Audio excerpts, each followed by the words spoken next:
Hello, welcome to Soulprint Intuitive Tarot for Tuesday, the 12th of March.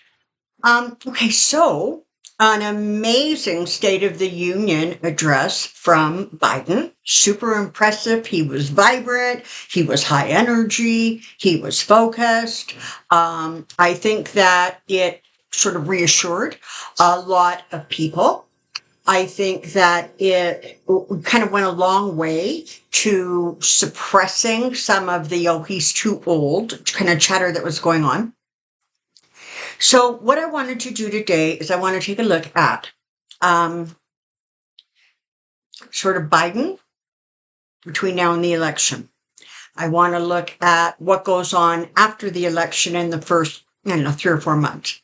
I want to just focus in on the energies of, Biden, the Democrats, and what those energies look like as we move towards, or as you guys, move towards a election in November. So I'm going to channel this. It just I said it before, right? Channeling is it flows more easily when I'm kind of having that kind of when I'm wanting to do a certain kind of reading.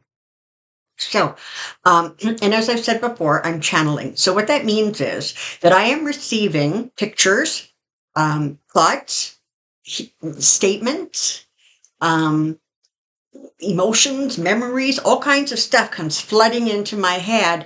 And what I am doing is I am making it make sense. And, right. So sometimes I get people's names mixed up. Sometimes I just get things scrambled. It's like simultaneously watching, I don't know, like, 10 television monitors and trying to put that all into one cohesive package. Before I go any further, though, Atlas has not stopped prancing. He is just so thrilled with all of the lovely, lovely comments that he received. Yeah, he's a handful. God bless us. But he was quite thrilled that, everybody thought he was just amazing. So here we go. Spirit, I want to look at Joe Biden between now and, let's say, I don't know, March of 2025. So let's look at Biden, his energies, his focus, everything that's going to, that's important and going on over the next 12 months.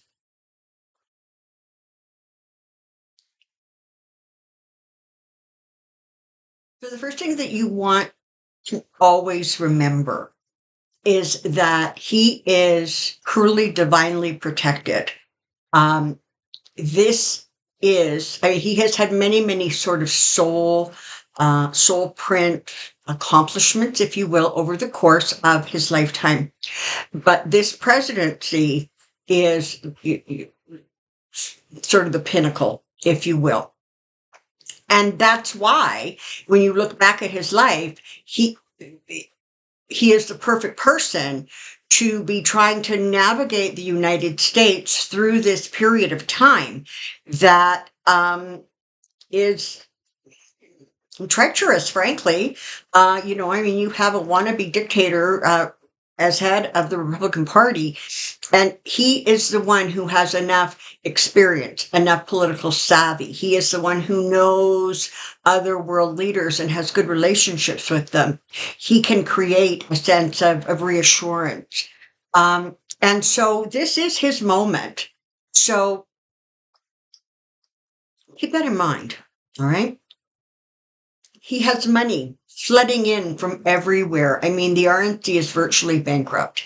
And Biden, on the other hand, his coffers are just overflowing. You're going to continue to see, it's like he has started his reelection campaign before he walked into do his State of the Union. Okay, that was sort of the beginning. And already you're going to see commercials, you're going to see advertising, you're going to see all kinds of stuff. He's going to have a lot of surrogates out and about. There's going to be a lot more talk of Biden, through his surrogates, through himself. He did a one-on-one interview on MSNBC, I think on Saturday. So it's starting to ramp up. Now, this is the thing. It's like they're applying gas on the gas pedal, slowly. Okay, this isn't a boom and let's take off. It's a sort of a slow, steady acceleration so that um, every element has at least a little bit of a chance to be absorbed.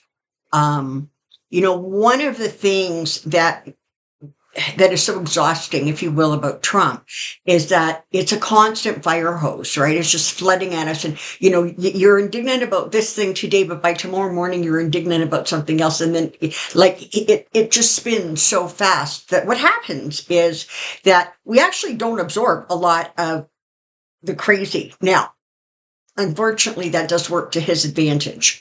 But with Biden, this is going to be a nice acceleration of energy and focus so that slowly but surely those messages of his start to get across. So, what you're going to see in the next couple of months is this sort of acceleration. By the time you hit the summer, you're going to really, really start noticing his polls of favorability going up. People will have finally gotten or started to get the message with regards to the economy and inflation and the job numbers and all of those kinds of things. Because for a lot of people, that message has not yet been received. And I do appreciate, as does he, they're telling me that there are people who have been um, sort of left behind. I'm specifically thinking about, seniors, the disabled, those people who are on really limited incomes. Um, that is not something that has not been recognized by Biden, and you will see. I think it feels more like towards the summertime. You're going to see that also becoming part of what he is talking about when he talks about, the recovery of the United States. And he's absolutely right that the United States does have the best recovery of all of the big countries post COVID. And I'm kind of happy to tell you that Canada is number two. So, alrighty. So his momentum is building up. It's like just steadily increasing until when you get to sort of September, you've got kind of this full stream ahead of energy and focus and surrogates. And he's going to be really, really pumping up the energy at that point and getting his message across. All right. Now they're talking to me about an October surprise. But what they're saying is the surprise is going to be more connected to Trump as opposed to Biden. But whatever it is, it feels as if it increases Joe Biden's focused popularity. It diminishes Trump in some way, and it accelerates or amplifies Biden and his energy and what he's trying to do.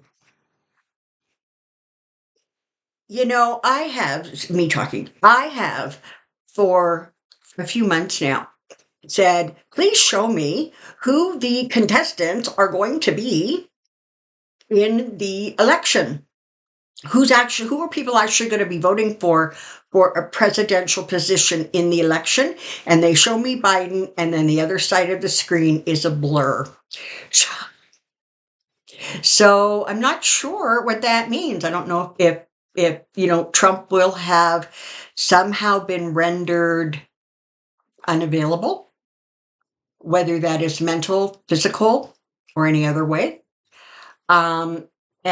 And what it does in terms of the Republican Party, because truly the Republican Party these days is completely has been recreated in the image, if you will, of Donald Trump. And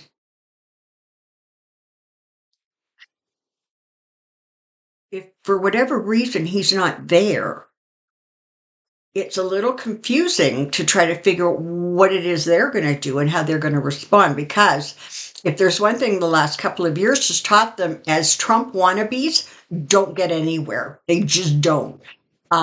But that's going to be their inclination, right? Is to shove another Trump wannabe into the fray and say, okay, well, you vote for him instead. And I see a lot of chaos around there. I see sort of people writing in names, but nothing is clear at this point. So I can tell you that's what I can see now, and that's all I can see now, moving forward. All right. The Joe Biden is absolutely going to be sworn in. They're showing me at his swearing in ceremony, and they're going so far as to tell me that the weather is going to be mild and very sunny that day. Um, I'm seeing people sort of, wearing top coats and stuff, but they're not like bundled against colder temperatures or a lot of wind. So that's it. Let's see if I can actually forecast the weather on top of everything else. Alrighty. So yes, he's absolutely going to get sworn in as president of the United States at the January 2025 inauguration. Okay, so let's put that question already to rest. As he goes forward, there's going to be, okay, can you please tell me, yeah, okay, Democrats are going to hold the Senate, and they're going to gain the House. So as day one approaches,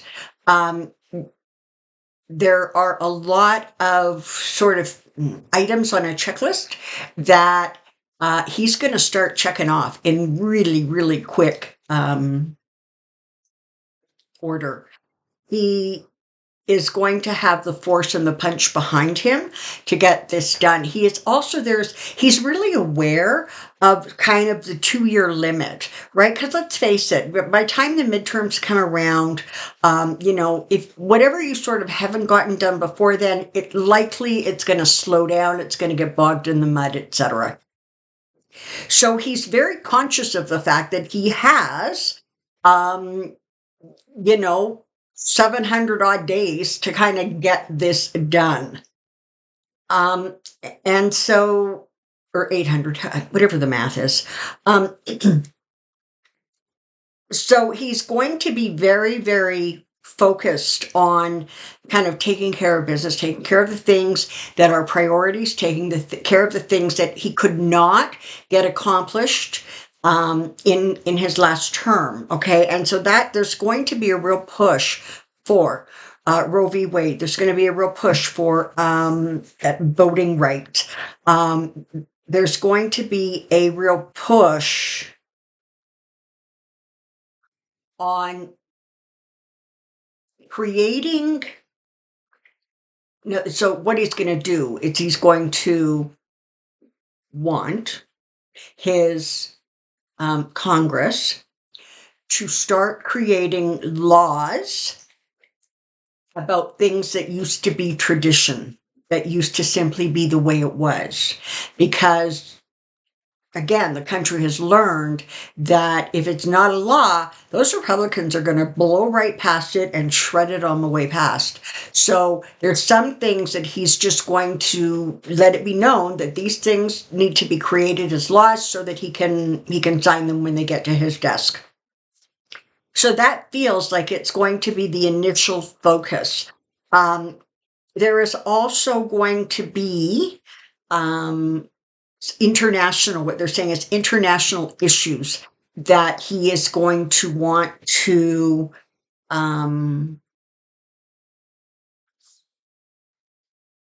stabilize and solidify. Those are the words that they're using. So that's also going to be one of his priorities going forward. They're telling me that the period of time between the election and the inauguration, there's going to be sort of some of that, oh, this was stolen, they cheated. There's going to be some of that energy around. But what they're saying is, don't worry about it. Don't manifest it.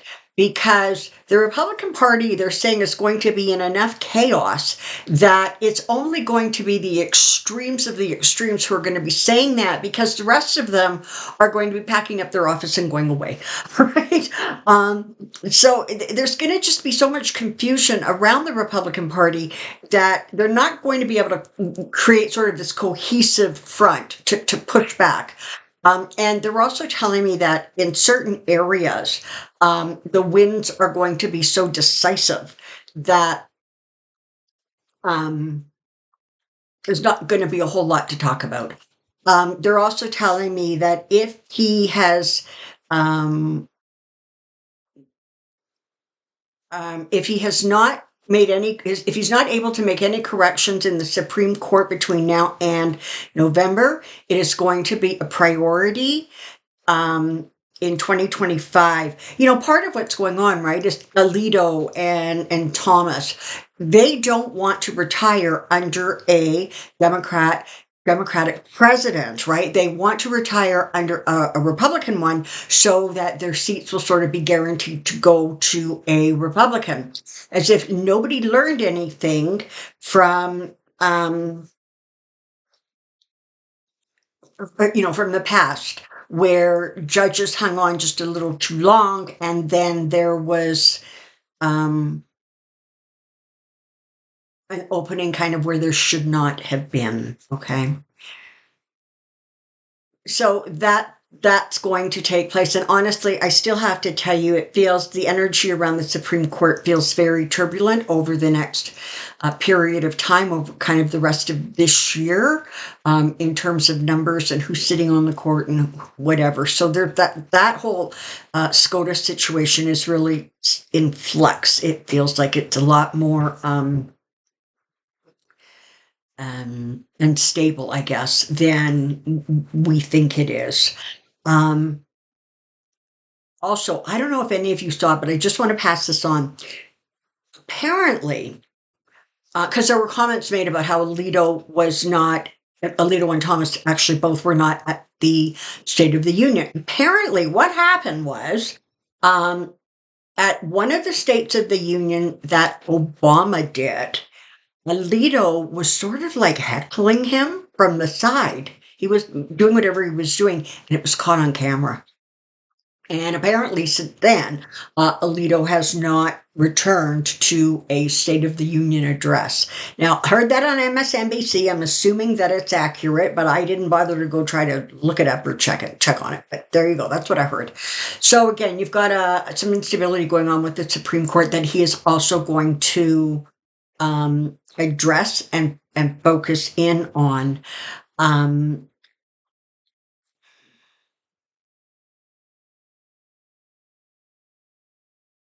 They're telling me that there's going to be stuff that goes on with around Kavanaugh, but I'm not sure what it is. But that's also going to feed into this sort of feeling of instability that's going on. All right, can we skip into the beginning of 2025? So we know that he's going to get very, very busy on day one. By that 100-day mark, he's going to have a list of accomplishments, not things that they've started to work on, but actual accomplishments.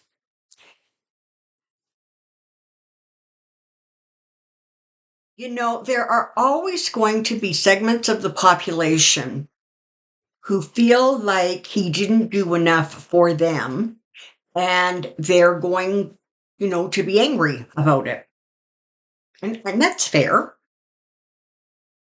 But it's not necessarily the wisest tack to take when your democracy is hanging in the balance. So you're going to hear about people who say, I'm not loving this, but I'm voting for Joe. The kind of that energy. I heard the funniest thing, and I don't know who said it. I wish I could remember. But they were talking about Joe Biden. And this person said, I'm telling you, if he was getting his last rites and they were preparing his wake, I would still vote for Joe. which I thought was really funny. And so those people who are passionate about it and dedicated are going to continue to be so. It feels very much like listen, by the time he gets to the inauguration, by the time he gets to the voting, he's going to be tired. And, things accelerate between the inauguration and between the voting and the inauguration. But because that party, those people are fundamentally staying in position, he's going to be thinking about, shifting his cabinet people around and that kind of thing. But he, he's going to be quieter in those sort of weeks between voting and inauguration. He's going to be tired. This is not life threatening to him, but he's an 80 whatever year old person, and it's going to be a real grind from now until November. And so you're just going to see him sort of slowing down a little bit after the voting and just kind of becoming a little bit more in the background. And people are going to make stuff out of it. It's going to be, oh my goodness, like just let it go. He's just doing what he needs to do so that he is in absolute top form when he is able to start pushing ahead his agenda with the full Congress. And I know that the people who are voted in, they actually take their seats before the inauguration, but it feels very much like it'll be after the inauguration where, it's like pedal to the metal. All right. So where I was saying that between now and the voting, it's just this sort of steady acceleration. Once he makes says that oath, it's going to be like pedal to the metal. Let's go. We're flying. So that kind of energy is going to be, kicking in and taking place. Um,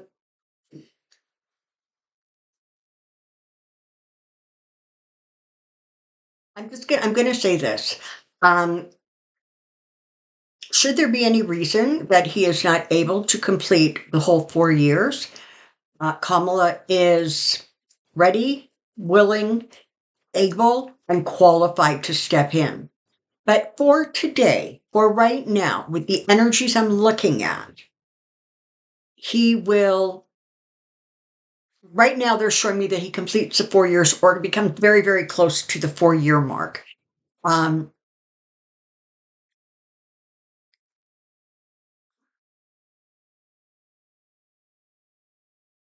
They're actually going so far as to say that the midterms are not going to diminish the Democrats as much as it will be anticipated. So it's going to be another one of those red wave. But as of right now, that's not going to take place because what they're saying is that the people of the United States, by and large, those who have been paying attention to politics, and those who have been busy living their lives are going to really, really recognize that you don't vote once every 4 years and walk away. They're really recognizing that you have to vote in every single election. You have to vote down ballot for the party that you believe is represents your beliefs and what you want going forward. For the country, for your state, whatever it is. So it feels as if, as of right now, in any case, that the Dems are still going to be able to hold um, a lot of their power even post midterms. Um, Roe v. Wade, that's another one. If I didn't mention it earlier with the things he's going to get done, that's going to be like immediate. It really is. The reproductive health care issue is going to remain front and center. And even though a lot of people, when they do those exit polls and stuff, aren't claiming it as their first priority, you're going to see that shift a little bit. But, in a lot of ways, women are going to kind of deal with this, not as a silent majority, but they're going to do what women do, which is get the job done. There's not going to be a whole lot of fuss and flurry. There will be some, but by and large, women are just going to quietly go into the voting booth and booth the way they need to vote in order to not only protect, federally their laws, the abortion right, but in any other area they can impact too. So senators, for example, or House members who have very, very strong opinions that literally denigrate women. If they are up for election, they're going to have a hard time of it. So going forward, get involved, get focused. This is a powerful, powerful year for change. Yes, there's going to be a lot of influences from eclipses, solar and lunar, and shifting and all of that. That's all going to have an impact going forward. But in the grand scheme of things, it comes right down to it. It is about each individual getting busy, supporting how they can support, and doing whatever they can do to make sure that then when they go vote, they're dragging somebody with them who perhaps was not going to go vote.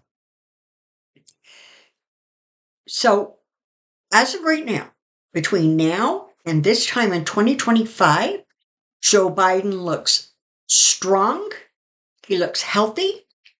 He is full of vitality and energy.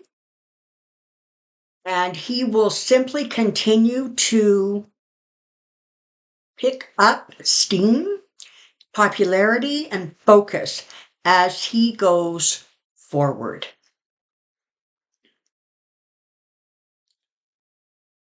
And that's what I know. So, go, Joe, go. Take care. We'll see you soon. Bye-bye.